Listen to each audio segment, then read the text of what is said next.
કે 17 નવેમ્બર 1962 આ દિવસ એવો હતો કે જ્યારે ભારત વર્ષ આખું દિવાળી મનાવી રહ્યું હતું અને ભારતનું અને ચાઇનાનું આ યુદ્ધ ચાલી રહ્યું હતું. આવા સમયની અંદર અરુણાચલ પ્રદેશની અંદર આપણી 15-17 વ્યક્તિઓની ટુકડી છે એ ચાઇનાનો સામનો કરતી હતી. પણ બન્યું એવું કે ચાઇના તરફથી 1000, 1200, 1500 સૈનિકો હતા અને આપણા તરફથી માત્ર 15 સૈનિકો હતા. આપણી પાસે વ્યવસ્થા હતી નહીં, આપણી પાસે દારૂગોળા નહોતા, આપણી પાસે AK-47 બંદૂકો નહોતી કે જેના લીધે આપણી સેનાના વડાએ સંદેશો આપ્યો કે આપણી 15 જણાની જે ટીમ કાર્યરત છે અરુણાચલ પ્રદેશની અંદરથી એ દરેક 15 નોજવાન છે ને નીચે ઉતારવામાં આવે.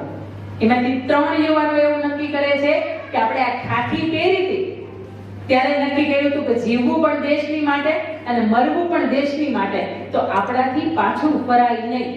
બીજા ભલે બધાય જાય પણ આપણે ત્રણેય અહીંયા ક્યાંક અટવાઈ જાય. આપણાથી થાય એટલે ચાઇનાના જે સૈનિકો છે મારી નાખશું અથવા તો મરી જશું, પણ આપણે પાછું ફરવું નથી. કારણ કે આપણે પાછું ફરવા માટે અહીંયા ખાખીની વર્દી ધારણ નથી કરી અને પાછું ફરવા માટે મા બાપને એવું નથી કીધું મારે પોલીસમાં જવું છે અને મા બાપે જો હસતા મુખે આપણને પોલીસમાં જવા દીધા છે, આ ઇન્ડિયન આર્મીની અંદર ભરતી થવા દીધી છે, તો આપણાથી પાછું ફરાય નહીં. એ પૈકીના 3 વ્યક્તિ એટલે એક ગોપાલ ગોસાઈ, બીજો ત્રિલોક નેગી અને ત્રીજો જશવંતસિંહ રાવત, ત્રણેય ત્યાં છુપાઈ જાય છે.